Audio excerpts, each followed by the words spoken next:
البحار. Assalamualaikum warahmatullahi wabarakatuh.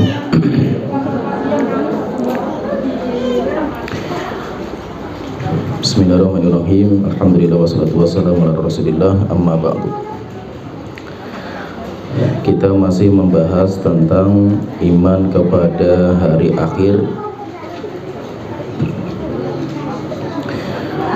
Dan iman kepada hari akhir telah kita sebutkan harus beriman kepada 4 perkara. Yang pertama, beriman kepada kehidupan setelah kematian, kehidupan di alam barzakh. Kemudian yang kedua, beriman kepada tanda-tanda hari kiamat, dan telah kita sebutkan. Kemudian yang ketiga, beriman kepada kejadian setelah ditiupkan sangkakala atau setelah hari kiamat. Kemudian yang keempat, beriman kepada surga dan neraka. Dan pembahasan kita masih membahas tentang pembahasan yang ketiga, tentang kejadian-kejadian setelah hari kiamat ditegakkan. Yang pertama itu, kejadian yang pertama itu ditiup sangkakala. Dan telah kita sebutkan sangkakala itu ditiup 2 kali. Itu pendapat yang paling kuat. Pertama, tiupan kehancuran alam semesta. Dan telah kita gambarkan bagaimana ngerinya hari kiamat, dahsyatnya, sehingga orang-orang yang beriman tidak akan menjumpai hari kiamat, karena mereka diwafatkan dengan angin yang bertiup dari Syam, mencabut nyawa setiap orang yang beriman. Sedangkan orang-orang yang melihat hari kiamat itu hanya manusia yang paling jelek di hadapan Allah Ta'ala. Orang yang paling jelek itu syirarul khalqi indallah, manusia yang paling rusak di sisi Allah Ta'ala itu adalah man tudrikuhum sa'atu wa hum ahya, orang-orang yang menjumpai hari kiamat dalam kondisi masih hidup. Dia melihat dengan matanya bagaimana ngerinya hari kiamat. Itu orang yang paling parah, paling rusak di sisi Allah Ta'ala. Kemudian setelah itu nanti malaikat itu akan meniup sangkakala yang kedua. Dan sangkakala kedua itu adalah tiupan untuk dibangunkan dari tidur mereka. Mereka itu akan dihidupkan kembali. Dan telah kita sebutkan bahwa manusia itu nanti dihidupkan dari tulang ekor, dan tulang ekor itu tidak akan hancur. Nanti roh itu akan mencari tulang ekor masing-masing. Dari tulang ekor itu nanti mereka akan hidup tumbuh seperti kecambah. Jadi tulang ekor itu kayak biji, nanti akan tumbuh sehingga manusia nanti akan tumbuh sampai sempurna. Ketika sudah sempurna, maka nanti manusia itu berjalan di padang mahsyar. Dan ketika mereka berjalan itu, ketika dibangkitkan dari kubur mereka, dalam kondisi mereka itu seperti baru dilahirkan, sehingga tidak pakai pakaian, tidak pakai sandal, dan yang laki-laki pun gak dikhitan.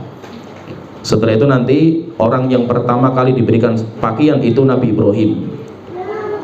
Dan telah kita sebutkan bahwa nanti orang itu akan diberikan pakaian sesuai dengan pakaian yang dia pakai ketika meninggal. Pakaian yang dia pakai ketika meninggal itu juga nanti akan dipakai ketika dia itu nanti di hari kiamat. Setelah itu nanti manusia itu akan digiring ke padang mahsyar, dinamakan dengan padang mahsyar. Dan padang mahsyar itu sebuah tempat yang baru, bumi yang baru, langit yang baru, diganti sama Allah Ta'ala semua. Sebagaimana Allah Ta'ala berfirman dalam surat Ibrahim ayat 48, yauma tubaddalul ardu ghairal ardi, hari dimana bumi kita ini akan diganti dengan bumi yang baru. Wassamawatu, demikian juga langit-langit diganti sama Allah Ta'ala. Wa barazu lillahil wahidil qahhar, dan nanti Allah akan muncul, yaitu mereka itu semuanya nanti akan berdiri untuk menunggu datangnya Allah. Sehingga ada namanya padang mahsyar, ada istilah namanya padang mahsyar. Dan padang mahsyar itu gambarannya itu, padang mahsyar itu warnanya putih. Jadi tanahnya itu, gambaran sedikit tentang padang mahsyar itu, padang mahsyar itu warnanya putih, cemerlang, dan padang mahsyar itu tidak ada tanda. yaitu tidak ada tanda-tanda itu seperti gundukan. Tanda tempat itu kan bisa berupa gunung, bisa berupa lembah, tetapi apa, ini bumi itu warnanya putih cemerlang dan bumi itu lempeng, jadi kayak lempengan lurus. Nah itu Rasulullah SAW beliau bersabda dalam hadis yang sahih dikeluarkan oleh Bukhari dan Muslim dari Sahal bin Sa'ad radhiyallahu anhu, beliau mengatakan, saya mendengar Rasulullah SAW beliau bersabda, yuhsyarun nasu yaumal qiyamati, manusia nanti akan digiring pada hari kiamat ala ardin bayda afra kakursatin naqi. Rasulullah mengatakan akan digiring menuju ke sebuah bumi yang bayda, putih. Buminya itu putih, kalau di riwayat yang lain seperti warna tembaga, yaitu kalau itu ada warna putih kemerah-merahan, jadi putihnya itu putih kemerah-merahan. Nah itu Rasulullah mengatakan bayda afra.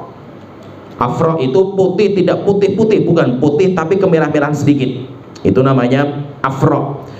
Rasulullah mengatakan bayda afra kakursatin naqi, seperti kalau orang itu bikin adonan roti, kemudian roti itu sudah digulung, jadi rotinya itu sudah digulung itu, sehingga lempeng sampai Rasulullah itu mengatakan laisa fiha mu'allamun li ahadin, tidak ada tanda. Maksudnya tidak ada tanda itu apa? Tidak ada gundukan, tidak ada lubangan, yaitu apa? Buminya itu lempeng sekali itu. Dan bumi ini kenapa seperti itu? Karena dosanya nggak ada. Oleh itu yang membuat rusaknya dunia itu karena dosa kita itu. Lah di hari kiamat diganti semuanya sama Allah Ta'ala, dihancurkan.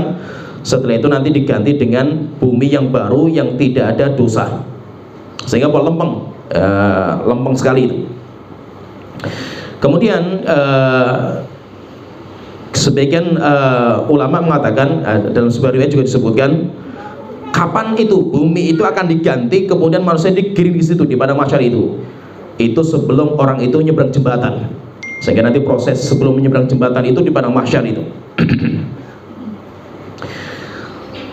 Oleh itu Rasulullah pernah ditanya oleh Aisyah itu bertanya, ya Rabb, saya bertanya sama Rasulullah itu tentang firman Allah, yauma tubaddalul ardu ghairal ardi was samawat, hari di mana bumi akan diganti, demikian juga langit. Fa aina yakunun nasu ya Rasulullah, kalau bumi itu diganti semua, diganti dengan yang baru itu, di mana wahai Rasulullah orang-orang itu? Maka Rasulullah mengatakan alas sirat, nanti orang itu berada di atas jembatan.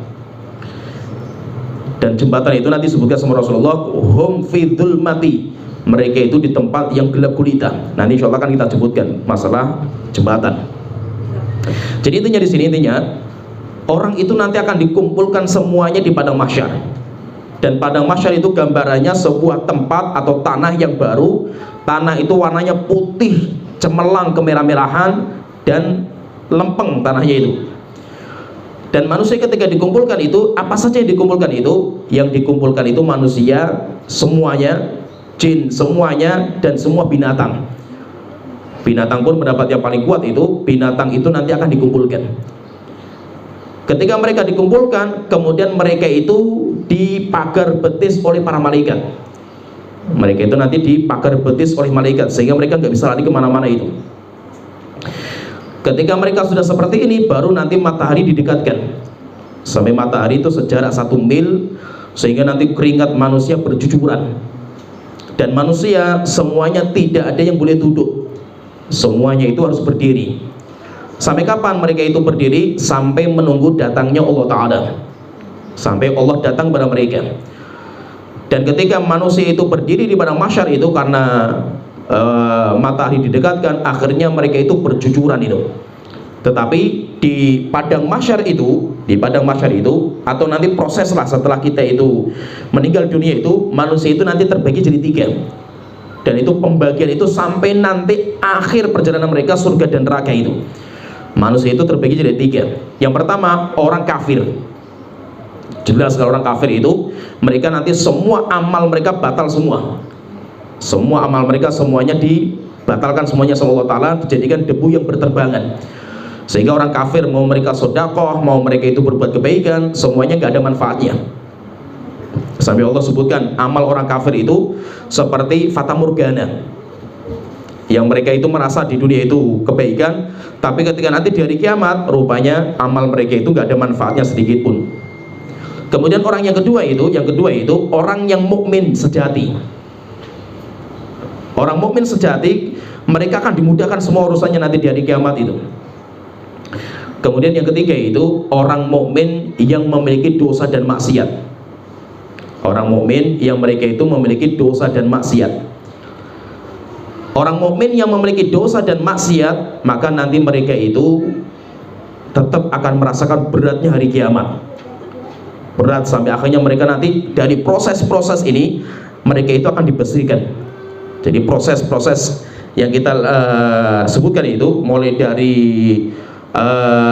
kematian sampai nanti di padang barzakh, sampai nanti mereka dibangkitkan dari kubur mereka, sampai nanti di padang mahsyar, nanti sampai timbang, sampai nyebrang jembatan, itu semuanya pembersih dosa.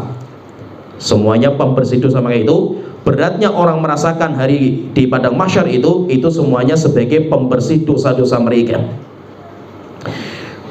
Dan riwayat yang menyebutkan bahwa matahari itu akan didekatkan itu banyak sekali. Riwayatnya itu banyak sekali. Di antaranya dikeluarkan oleh Imam Muslim dari Miqdad bin Aswad radhiyallahu anhu, beliau mengatakan Rasulullah sallallahu alaihi wasallam beliau bersabda, "Tadnu asy-syamsu yaumal qiyamati minal khalqi." Matahari itu nanti akan dekat dengan manusia di hari kiamat hatta takuna minhum kamigdari milin. Sampai jaraknya matahari itu, jaraknya dengan manusia itu cuma 1 mil. Ketika matahari itu dekat, akhirnya keringat manusia itu bercucuran, keringat mereka itu. Tapi Rasulullah mengatakan, fayakunun nasu ala qadri a'malihi fil ardh. Keringat manusia itu sesuai dengan kadar amal mereka masing-masing. Tinggal mereka itu apa? Mereka kafir, mereka mukmin sejati, atau mereka itu orang kafir, orang mukmin yang pelaku dosa dan maksiat. Itu nanti akan keringatnya itu sesuai dengan amal masing-masing. Faminhum may yakunu ila ka'bain. Ada orang itu yang keringatnya itu sampai di mata kaki. Wa minhum may yakunu ila rukbatain. Ada yang sampai ke lututnya. Wa minhum may yakunu ila haqwain. Ada yang sampai ke tenggorokan dia itu. Wa minhum may yuljimuhul araqu iljaman. Ada juga di antara mereka yang tenggelam dengan air keringat mereka. Itu sampai tenggelam, saking banyaknya keringat mereka itu. Dan ketika mereka itu kondisinya seperti ini, berat sekali mereka itu di padang mahsyar itu berat. Maka nanti kan ada orang-orang yang akan diberi naungan sama Allah Ta'ala itu, 7 golongan yang akan dinaungi sama Allah Ta'ala itu.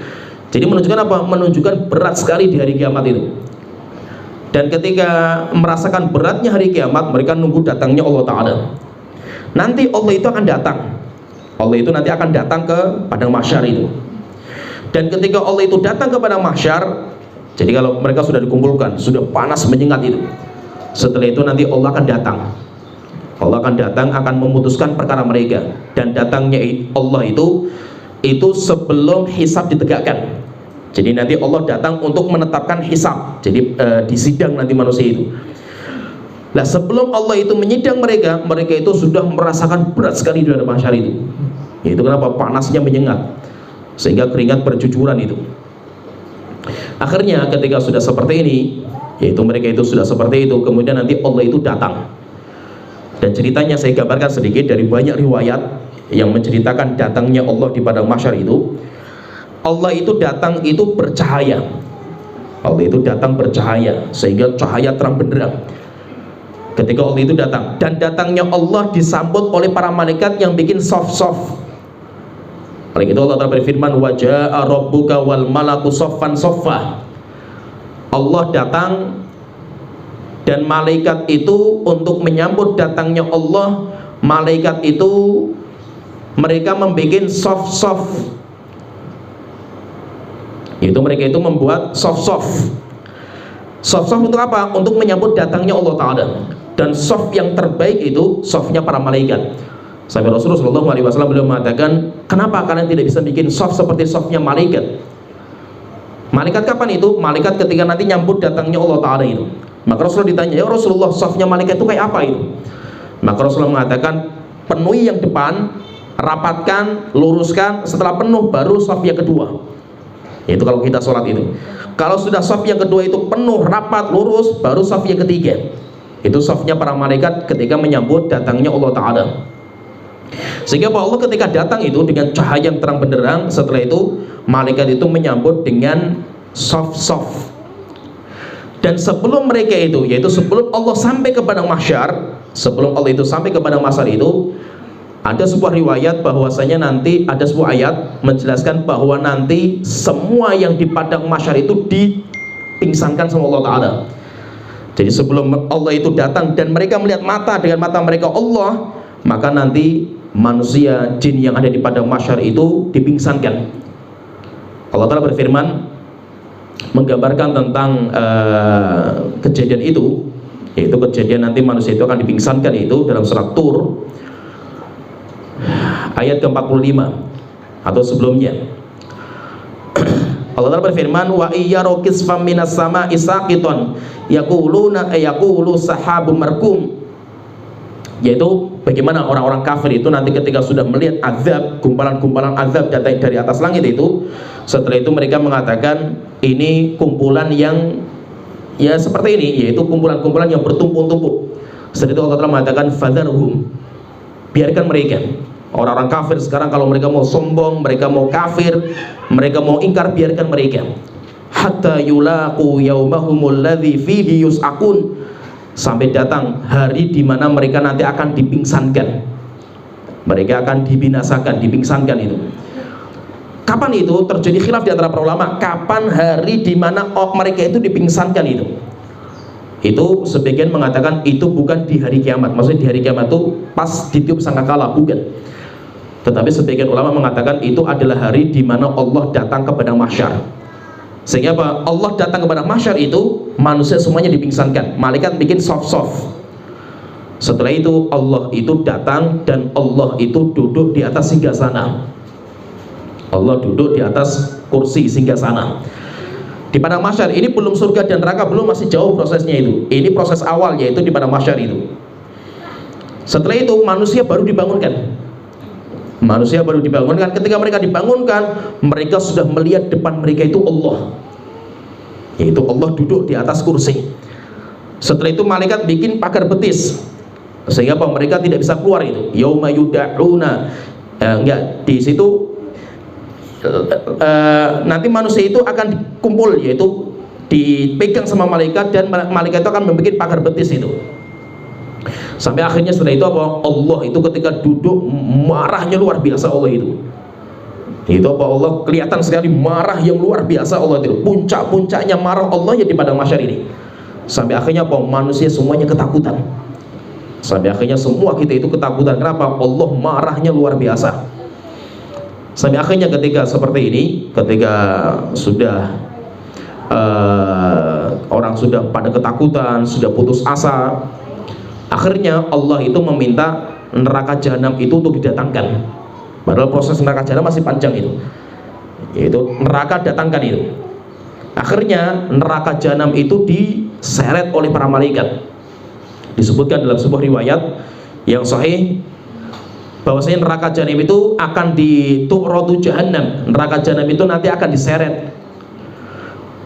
Dan ketika diseret itu neraka jahanam itu memiliki 70.000 tali.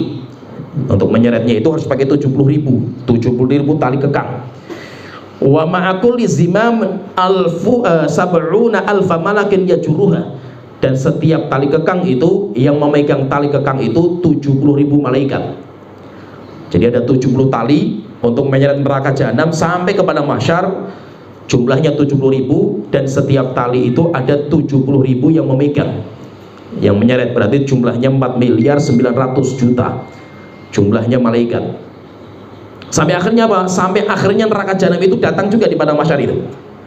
Neraka jahanam datang, akhirnya manusia ketakutannya tambah lagi. Sudah mereka melihat Allah itu murka, kemudian neraka jahanam didatangkan, sehingga mereka itu melihat dengan mata mereka bagaimana ngeri dan dahsyatnya neraka jahanam itu. Akhirnya di waktu itu manusia sudah gak kuat lagi tinggal di padang mahsyar itu. Akhirnya nanti mereka itu datang ke para nabi dan rasul. Datang untuk apa? Datang untuk minta syafaat. Datang untuk minta syafaat.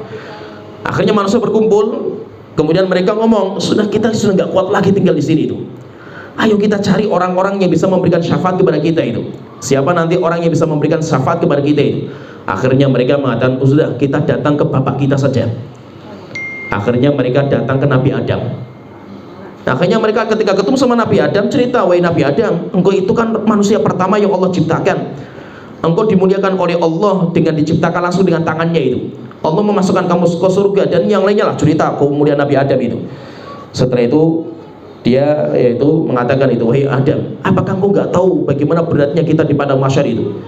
Coba kita berikan syafaat di hadapan Allah Ta'ala itu. Akhirnya Nabi Adam mengatakan, inna Rabbi, Tuhanku pada hari ini murka dengan kemarahan yang luar biasa besarnya itu. Tidak pernah marah seperti ini sebelumnya dan gak akan marah seperti ini setelahnya. Jadi kalau ditanya murka Allah yang paling puncak itu kapan itu? Di padang mahsyar. Tidak pernah Allah marah seperti ini sebelumnya dan gak akan marah seperti itu setelahnya itu. Akhirnya Nabi Adam itu hanya ingat dosanya. Maka beliau mengatakan, saya dulu dilarang untuk makan buah di surga dan saya memakannya itu. Itu dosa saya itu. Maka hari ini saya tidak bisa menolong kalian itu. Idhabu ila ghairi, idhabu ila Nuh. Coba kalian pergi kepada yang lain, coba pergi ke Nabi Nuh. Kalau saya hanya mikir diri saya itu, saya nggak bisa mikir kalian itu. Saya hanya nafsi, nafsi, nafsi. Saya hanya mikir diriku, diriku, dan diriku. Saya nggak bisa bantu kalian itu. Akhirnya dari Nabi Adam, setelah itu manusia pindah ke Nabi Nuh. Ceritakan lagi, wahai Nabi Nuh, engkau itu kan Rasul pertama yang Allah utus ke muka bumi itu. Engkau dijadikan sebagai hamba yang bersyukur. Sebutkan keutamaan Nabi Nuh itu. Bukankah engkau telah melihat bagaimana beratnya kita di padang mahsyar ini? Tolong berikan syafaat di hadapan Allah Ta'ala itu. Maka Nabi Nuh sama omongannya itu. Tuhanku pada hari ini marah dengan marah yang sangat besar. Tidak pernah marah sebelum ini sebelumnya dan tidak akan marah seperti setelahnya itu. Saya nggak bisa bantu kalian itu. Saya dulu punya doa yang mustajab, tetapi malah saya gunakan untuk kebinasaan kaum saya sendiri. Dan itu salahnya saya itu. Maka hari ini yang bisa saya kerjakan cuma mikir meratapi dosa saya itu, salahnya saya itu. Coba kalian pergi ke yang lain itu. Saya cuma mikir diri saya nggak bisa membantu kalian itu. Coba pergi ke Nabi Ibrahim. Coba pergi ke Nabi Ibrahim itu. Akhirnya manusia pindah lagi. Pindah ke Nabi Ibrahim. Setelah itu apa? Ngomong sama juga itu. Nabi Ibrahim itu, kamu itu kan seorang Khalilullah. Dan yang lain disebutkan itu. Tolong berikan syafaat kita di hadapan Allah Ta'ala. Maka Nabi Ibrahim menceritakan juga, Allah hari ini marah luar biasa.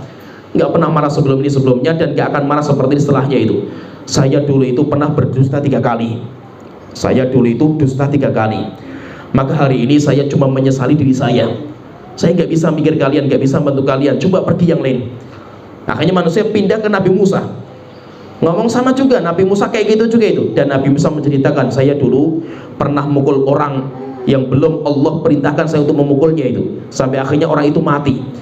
Dan akhirnya apa? Saya berdosa kepada Allah Ta'ala itu. Maka hari ini saya cuma ingat diri saya. Saya nggak bisa bantu kalian. Coba pergi ke yang lain itu.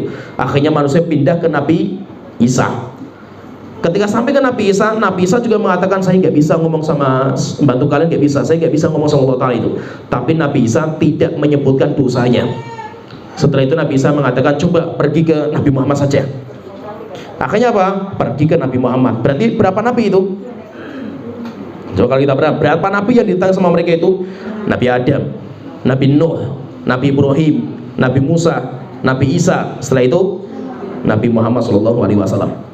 Ketika sudah sampai ke Nabi Muhammad, maka beliau mengatakan, ana laha, ana laha, ana laha. Sayalah hari ini yang hanya boleh ngomong sama Allah Ta'ala itu. Saya yang sekarang itu boleh ngomong sama Allah Ta'ala itu. Akhirnya apa? Thumma antalik. Akhirnya saya itu pergi untuk menemui Allah Ta'ala.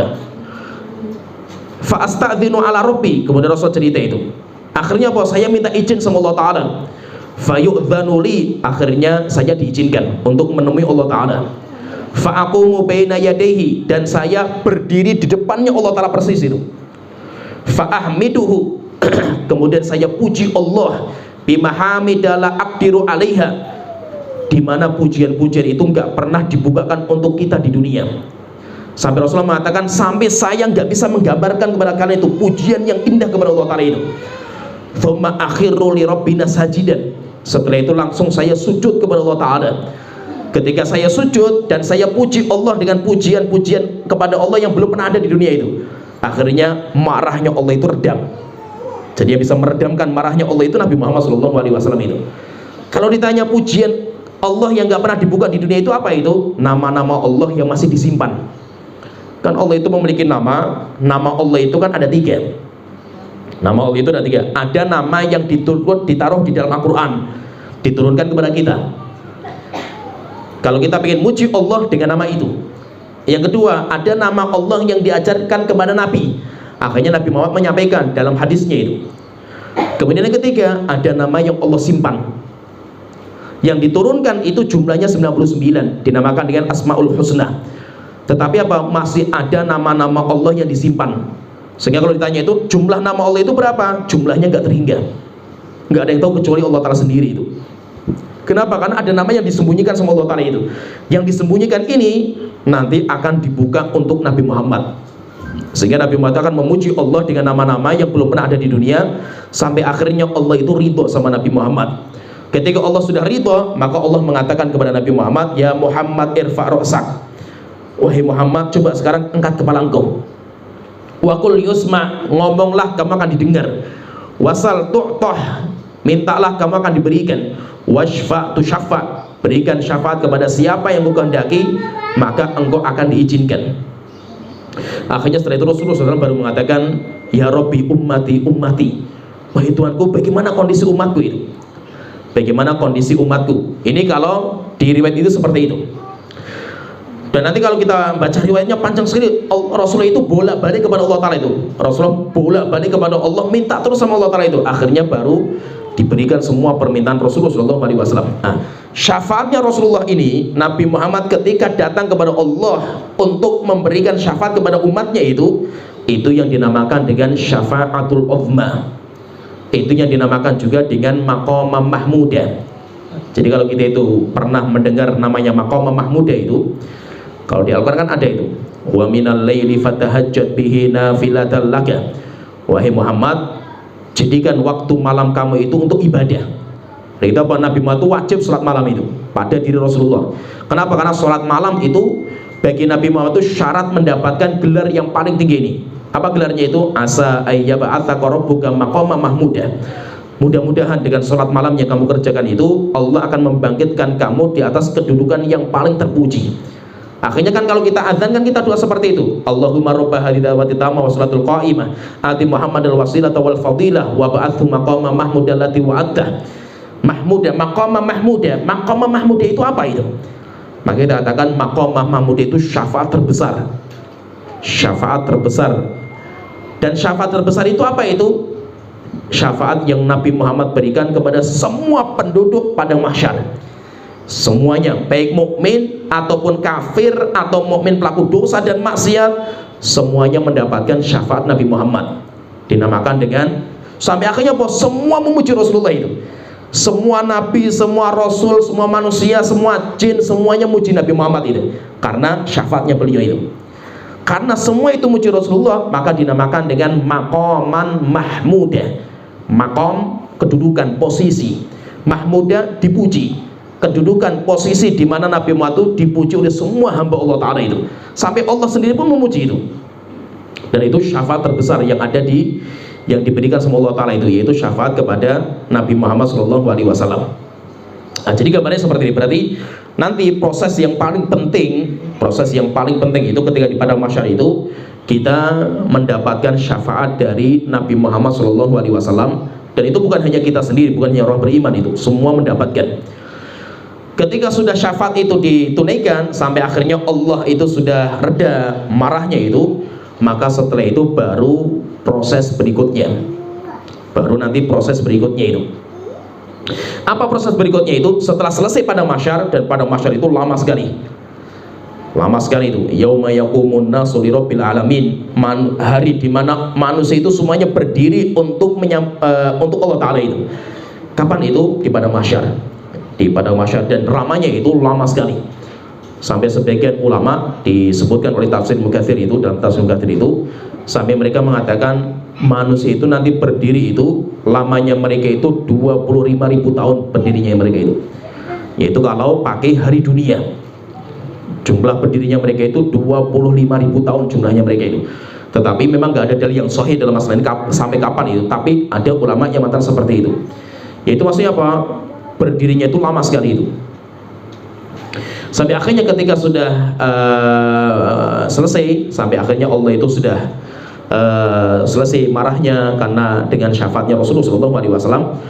Maka ketika sudah selesai seperti ini, baru Allah akan menjalankan proses berikutnya itu. Proses berikutnya itu apa? Baru ditegakkan hisab. Baru akan dijalankan proses hisab. Sehingga nanti ada namanya hisab. Hisab itu apa? Perhatikan di sini. Jadi nanti ada hisab. Ini saya sebutkan secara global dulu itu. Jadi secara global sebelum sampai surga itu, prosesnya itu apa sih secara ringkas itu? Pertama, manusia itu di padang mahsyar. Di padang mahsyar nanti mereka mendapatkan syafaatul uzma atau maqam mahmud dan Nabi Muhammad itu. Setelah itu nanti akan ada hisab. Hisab itu apa? Dibukanya tulisan amal, kita akan disidang sama Allah Ta'ala itu. Jadi hisab itu apa? Disidang, penyidangan terhadap amal-amal yang kita kerjakan, itu namanya hisab. Setelah dihisab nanti kita akan ditimbang, namanya mizan. Begitu apa? Hisab itu bukan timbangan amal, bukan. Faham ini? Karena sering orang keliru masalah ini. Kita nanti akan dihisab amal kita. Maksudnya apa? Akan ditimbang amal kita, bukan. Hisab itu beda dengan timbangan. Hisab itu dibongkar semua amal kita yang kita kerjakan itu. Sedangkan mizan itu baru ditimbang.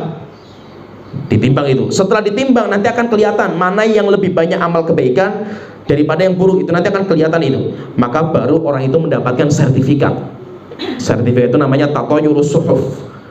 Kita akan mendapatkan sertifikat. Ada yang ngambil dengan tangan kanan, ada yang tangan kiri, ada yang dari belakang punggung mereka itu. Setelah selesai namanya tatoyurus suhuf, istilahnya namanya tatoyurus suhuf itu, diberikan sertifikat kepada orang masing-masing itu. Dia mendapatkan sertifikatnya apa itu. Setelah itu baru orang itu diizinkan menyeberang jembatan. Nyebrang jembatan. Ketika sudah selesai nyebrang jembatan sampai lulus kita itu, kalau nggak lulus selesai jembatan berarti kita masuk neraka jahanam itu. Kalau lulus maka kita nanti akan berjalan sampai ke tempat namanya kontoroh. Kontoroh itu tempat untuk dibersihkan terakhir dari dosa yang mereka miliki itu. Yaitu biasanya di kisos. Kita punya kezaliman sama binatang nanti akan dibalas. Di kisos itu namanya tempat namanya kontoroh, pembersihan terakhir, finish. Kalau ini sudah dibersihkan sampai bersih, baru akhirnya kita itu diizinkan menuju ke pintu surga. Nanti akan kita bahas terakhir, yaitu tentang surga dan neraka. Jadi prosesnya secara ringkas seperti ini. Tertib seperti ini itu memang khilaf di antara para ulama, tapi Allah alam yang kita sampaikan itu pendapat yang paling kuat. Walaupun nanti dalam beberapa tahapan itu nanti ada yang lain, seperti ada namanya haud telaga. Telaganya Rasulullah itu nanti ada sebelum menyeberang jembatan itu. Cuma yang perlu saya ingatkan ini, sebelum kita itu lulus nyebrang jembatan, proses akhirnya itu jembatan sebenarnya itu. Sebelum kita itu lulus nyebrang jembatan itu, maka orang itu nggak akan kenal orang lain. Semua kita itu cuma mikir diri kita sendiri itu. Hatta sebelah kita, istri kita nggak mikir itu. Kita nggak kenal orang. Kita hanya mikir diri kita, apakah kita selamat atau tidak itu. Tapi kalau kita sudah nyebrang jembatan, di mana ada yang gagal berarti kan, yang gagal masuk neraka jahanam itu. Kalau kita itu bisa menyeberang jembatan sampai lulus, sampai selesai nyebrang jembatan itu, baru kita itu ingat orang-orang teman-teman kita itu, saudara-saudara kita itu. Mana bapak saya, mana ibu saya, mana istri saya, mana suami saya, mana anak saya itu. Baru nanti mereka itu ingat semua itu. Tapi apa? Ingatnya kita dengan orang lain itu setelah kita itu berhasil. Berhasil apa? Keberhasilan kita itu sampai nyebrang jembatan. Kalau kita sudah berhasil nyebrang jembatan, berarti kita tinggal nunggu proses terakhir, tapi sudah sukses gitu ini. Tinggal terakhir yaitu pembersihan saja itu. Tapi kalau sudah nyebrang jembatan sudah selesai, berarti kita sudah lewat neraka jahanam itu. Tetapi kalau jembatan belum berhasil, berarti kita nanti akan masuk ke neraka jahanam untuk dibersihkan dulu karena belum layak untuk masuk kontoroh. Nah, jadi ini kalau kita ini proses secara ringkas, prosesnya seperti ini. Berarti setelah kita itu nanti di padang mahsyar, kemudian kita nanti akan mendapatkan syafaat uzma, maka setelah itu kita itu nanti akan dihisab. Hisab itu apa? Kita tadi sebutkan bahwasanya hisab itu apa? Hisab itu akan disidang. Kita itu nanti akan disidang sama Allah Ta'ala. Maksudnya disidang itu apa? Kitab kita itu akan dibuka. Kitab amal kita itu akan dibuka. Oleh itu Allah Ta'ala berfirman dalam surat Zumar itu ayat ke-69, wa asyraqatil ardu binuri rabbiha. Ini menceritakan juga hari kiamat setelah tiupan sangkakala itu. Itu apa? Bumi itu akan bersinar terang benerang karena cahayanya Allah Ta'ala. Maksudnya apa ini? Tadi kita sebutkan Allah nanti datang di padang mahsyar itu dengan membawa cahaya, karena Allah itu bercahaya itu, sehingga padang mahsyar menjadi terang benderang cahayanya itu. Wa wudi al-kitabu, dan ketika itu nanti buku itu akan ditaruh, yaitu buku apa itu? Buku amal kita itu. Waji'a bin nabiyyina wasyuhada, para nabi, para saksi semuanya akan didatangkan. Wa qudiya bainahum bil haqq, dan akan diputuskan dengan kebenaran. Wa hum la yudhlamun, dan mereka tidak ada yang dizalimi. Kalau dari dalam ayat yang lain itu, dalam surat Al-Baqarah ayat 210 itu, Allah itu ketika datang itu sampai kayak ada awan di atasnya Allah Ta'ala yang menaungi Allah Ta'ala itu. Hal yang turuna illa ayyatiyahumullahu fi dhulali minal ghamam, tidaklah manusia itu menanti kecuali datangnya Allah, yang nanti Allah akan datang dengan ditutupi kayak awan-awan itu. Wal malaikatu, demikian juga datangnya malaikat. Wa qudiyal amru wa ilallahi turja'ul umur. Itu maksudnya apa? Intinya itu nanti Allah akan datang dan Allah akan menyidang kita itu. Lah, sidangan itu apa? Di sidang itu kita nanti akan dipanggil satu-satu. Kita akan dipanggil si fulan ta'al. Akhirnya apa? Kita misalkan nama saya, misalkan saya dipanggil itu, saya maju. Di belakang itu semua makhluk melihat saya itu. Semuanya makhluk melihat saya itu, dan saya ketakutan luar biasa itu. Kayak orang mau disidang di pengadilan kayak apa itu. Nah, ini yang menyaksikan, semua makhluk itu menyaksikan itu. Saya maju, maka ketika saya maju itu penuh dengan putus asa lah itu. Akhirnya apa? Saya melihat ke kanan. Melihat ke kanan, tidak ada yang saya lihat kecuali amal yang kita kerjakan itu. Saya melihat ke kiri, yang saya lihat cuma amal yang saya kerjakan itu. Ketika saya itu mengangkat kepala sedikit ke depan, saya lihat api neraka jahanam yang menyala-nyala itu. Akhirnya Allah panggil lagi, maju sini. Akhirnya apa? Kita disuruh maju. Sampai akhirnya kita dekat sekali sama Allah Ta'ala itu. Akhirnya baru malaikat itu mendatangkan tulisan amal kita. Tulisan amal kita didatangkan, kemudian dibuka satu persatu sama Allah Ta'ala, dibaca. Kemudian kayak hakim lah di pengadilan itu, buka, semua dibuka satu persatu itu. Nah, itu namanya dinamakan dengan persidangan. Dinamakan dengan persidangan. Dan nanti malaikat ini ketika membawa buku itu, ada sebuah riwayat itu menyebutkan bukunya itu jumlahnya 99 jilid. Dan satu jilidnya itu tebalnya sejauh mata memandang. Jauhnya setebal mata memandang. Kalau kita ini misalkan saya punya buku ini buku segini, ini segini saja itu tebalnya 280 halaman ini. Ini buku, nanti bukunya itu sejauh mata memandang tebalnya itu kayak apa itu. Dan itu jumlahnya 99. Dan itu apa? Semuanya akan dibuka sama Allah Ta'ala, dibaca. Semuanya akan dibaca sama Allah Ta'ala. Sampai akhirnya ketika dibaca itu, sampai akhirnya kita terheran-heran, kok semuanya ada datanya itu, lengkap, nggak ada yang ketinggalan satupun itu. Sampai akhirnya orang-orang itu sampai terheran. Di dalam surat Kahfi disebutkan itu. Allah Ta'ala berfirman, wa wudi al-kitabu, buku akan ditaruh itu. Fataral mujrimina musyfiqina mimma fihi, orang-orang pelaku dosa dan maksiat mereka sudah putus asa dari isi yang ada dalam buku itu.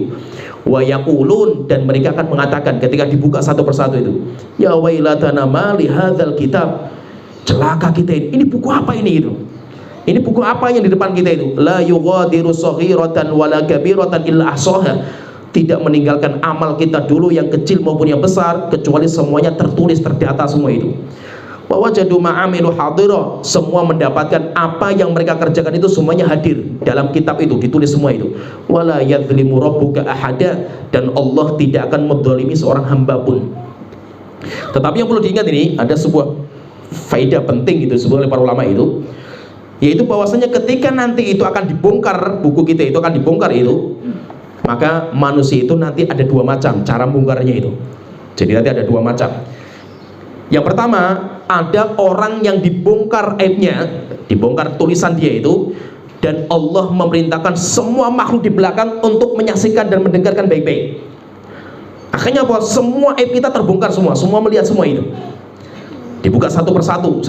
Kamu berbuat dosa ini kan? Ya. Kamu berbuat dosa ini kan? Ya. Semua tahu semua itu.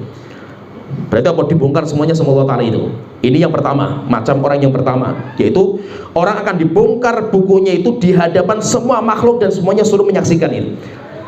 Ini macam yang pertama. Macam yang kedua, orang yang dibuka bukunya tapi Allah menutup. Orang itu datang, setelah itu Allah tutup. Sehingga apa? Urusan pribadi antara Allah dengan dia itu.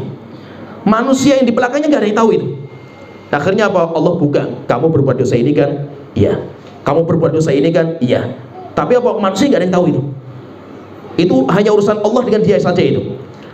Jadi apa? Berarti ada yang dibongkar bukunya itu, dihadapkan semua makhluk yang ada yang disembunyikan sama Allah Ta'ala itu. Nah, siapa itu dua orang ini? Yang pertama itu, jika ada orang yang dia itu mujahir bidzunub, orang-orang yang melakukan dosa dan maksiat dengan ditampak-tampakkan, namanya mujahir. Mujahir itu orang yang menampakkan dosa, bangga. Bisa dia itu berbuat dosa ditampakkan di hadapan orang lain, atau dia itu berbuat dosa sendiri tapi difoto atau diceritakan, di-share. Ngeri itu, nggak main-main itu. Karena kalau sudah dosa itu sudah di-share, apalagi difoto, apalagi fotonya disebarkan, itu sudah nggak ada kehormatan, kayak orang gila berarti dia. Namanya dosa itu kan kayak aib gitu, aurat dosa itu kan. Kita punya aurat dan kita tutup itu. Kalau ada orang berbuat dosa, kalau di-share seperti orang gila yang telanjang di jalan-jalan itu. Kenapa? Karena dia itu membongkar aibnya sendiri itu, membongkar auratnya sendiri itu. Sehingga orang itu gak ada kehormatan. Sedangkan yang kedua itu yang disembunyikan itu, sehingga ditutup sama Allah Ta'ala itu, siapa itu? Orang yang berbuat dosa tapi dia malu dengan dosanya. Dia gak mungkin kayak malaikat gak punya dosa itu. Tapi apa? Kalaupun dia itu syahwatnya itu kuat sekali mendorong dia itu, minimal dia itu sembunyi. Kenapa? Takut. Dia itu takut sama Allah Ta'ala, tapi dia nggak kuat menahan syahwatnya itu. Akhirnya apa? Dia harus jatuh dalam dosa. Minimal dia itu sembunyi-sembunyi, dia tidak akan ceritakan kepada orang lain, dan dia nggak akan tampakkan. Dia takut sekali di hadapan Allah Ta'ala. Tapi apa? Dia manusia biasa, nggak mungkin jadi malaikat gitu. Orang seperti ini Allah tutupi. Sampai akhirnya apa? Ketika dibuka bukunya itu, Allah mengatakan, wahai hambaku, laqad satartuha laka fid dunya.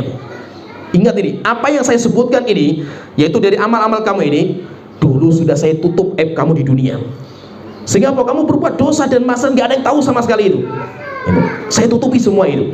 Wa ana aghfiruka lakal yaum. Hari ini dosa-dosa kamu itu saya ampuni.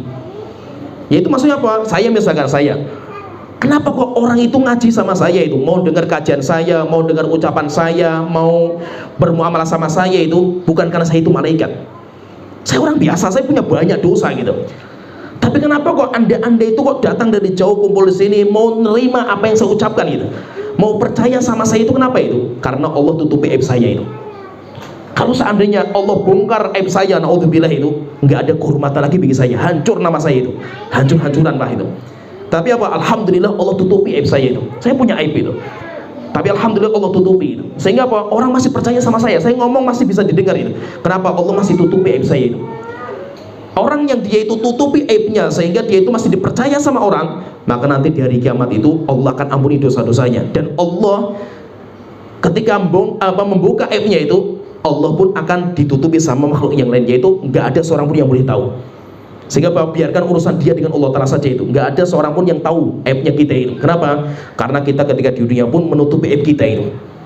Jangan sampai apa? Kita cerita sama orang lain aib kita itu, apalagi bangga, apalagi kita foto, naudzubillah itu. Kalau memang kita berbuat dosa karena dorongan kita manusia itu, minimal kita itu sembunyi. Minimal kita berbuat dosa itu nggak ada yang tahu lah. Hatta istri kita kalau bisa jangan tahu lah. Kita tahu ini dosa, saya takut dengan dosa saya itu. Akhirnya apa? Biarkan itu urusan saya dengan Tuhan saya itu. Tapi apa? Jangan sampai saya itu punya dosa tapi menyangkut orang lain itu.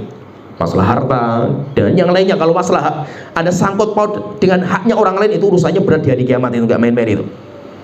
Jadi maksudnya itu yang dibongkar aibnya itu caranya ada dua ini. Ada yang caranya itu dengan cara dibongkar secara terang-terangan, ada yang caranya itu Allah buka tetapi ditutup, dikasih tabir sehingga manusia dan jin nggak ada yang tahu. Itu kalau caranya, cara metodenya itu. Kalau sistem Allah itu membuka kitab kita itu, maka ada dua cara juga itu Allah itu membukanya itu. Cara sidangnya itu, sidang pembacaan kitabnya itu nanti ada dua itu. Ada yang dinamakan dengan hisaban yasiro. Allahumma hasibni hisaban yasiro, yaitu orang-orang yang dihisab dengan hisab yang mudah. Itu dinamakan hisab yang mudah. Kemudian yang kedua, ada orang yang dihisab dengan hisab yang sangat berat sekali itu. Jadi ada hisab yang mudah, ada hisab yang berat. Kalau hisab yang mudah itu dinamakan dengan fasaufa yuhasabu hisaban yasira. mereka akan dihisab oleh Allah dengan hisab yang mudah. Apa bedanya antara hisab yang mudah dan hisab yang berat itu? Kalau hisab yang mudah itu, kata Rasulullah mengatakan, innama dzalika ardun. Hisab yang mudah itu cuma dibuka, buka, baca, buka, baca, buka, baca. Kita cuma diem tok wis. Ngakui nggak kita akui? Iya wahai Tuhanku, iya wahai Tuhanku, iya wahai Tuhanku. Itu namanya hisab yang mudah. Yaitu apa? Tetap akan dibuka sama Allah Ta'ala itu, tapi ada yang dipermudah dengan cara mau dicepatkan. Yang paling susah itu kalau hisabnya gitu berat. Hisab yang berat itu apa? Kalau terjadi diskusi, kita ditanya sama Allah Ta'ala, kamu ngakui nggak dosa ini? Sampai akhirnya apa? Allah datangkan saksinya, terjadi perdebatan itu. Oh, kalau sudah hisabnya seperti itu pasti diazab orang itu sama Allah Ta'ala itu. Nah, gitu apa? Nanti ketika terjadi diskusi masalah hisab itu, orang itu kan nggak ngaku itu. Ditanya sama Allah Ta'ala, kamu ngakui nggak dosa itu? Enggak, wahai Tuhanku, saya nggak pernah berbuat dosa itu. Maka Allah Ta'ala tutup mulutnya itu. Al-yauma nakhtimu ala afwahihim. Hari dimana mulut mereka ditutup sama Allah Ta'ala itu. Wa tukallimuna aydihim. Dan yang akan ngomong itu tangan mereka. Wa tasyhadu arjuluhum bima kanu yaksibun. Dan yang akan ngomong itu adalah kaki mereka. Kalau sudah Allah itu mendatangkan saksi, saksinya apa? Saksinya bisa tanah, bisa batu, bisa udara, bisa pohon, bisa tembok, apa saja.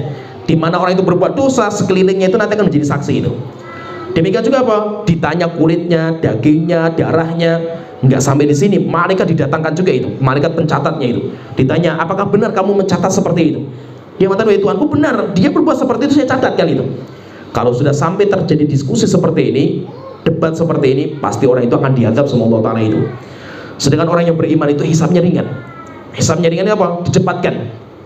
Cepat dibaca, baca. Kita cuma menunduk, nggak bisa apa-apa kita itu. Terus kita akui semua itu. Dan catatan malaikat itu detail. Catatan malaikat itu detail. Semua yang kita ucapkan, semua yang kita kerjakan, semuanya terdata. Sampai ucapan, hatta orang ngomong saja itu pun ditulis sama malaikat. Orang cuma ngomong saja tulis sama malaikat itu. Ngomong pakai tulisan he, tulis he juga sama malaikat itu.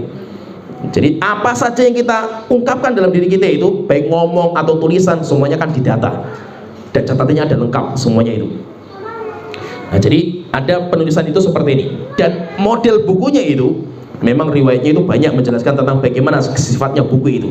Tetapi kita bicarakan tentang sifat penulisan malaikat itu. Sifat penulisan malaikat itu, ini yang penting juga, penting kita pahami itu. Bahwasanya nanti ada orang yang memang amal yang dia kerjakan itu ditulis semua sama malaikat itu. Ada yang ditulis lengkap.